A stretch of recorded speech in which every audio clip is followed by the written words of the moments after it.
the Andrzej Grubba PZTS training center, is constantly raising its standards. And we've got it, modern LED lighting. The installed lighting meets the highest requirements for table tennis players.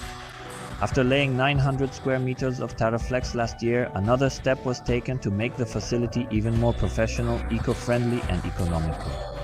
104 new LED fixtures have been installed. The lamp arrangement allows for excellent hall lighting in various combinations depending on the type of activity and the number of players. The central lighting was designed to create a show court effect for the best possible exposure of the match being played. The sports hall located in the Zaspa district of Gdańsk is the ideal place for professional table tennis. The combination of the facility's highest technical standards will help raise the competitive level of the athletes training here. You could say that this is currently the best place to play table tennis, not just because of the facility, but also due to its location near the sea in the beautiful Tri-City. On December 12th and 13th, the women's top 16 will be held at the CS PZTS. This tournament for the best female players in Poland will allow the girls to play phenomenal rallies in the most pleasant conditions. We invite you to join us in the near future in better times.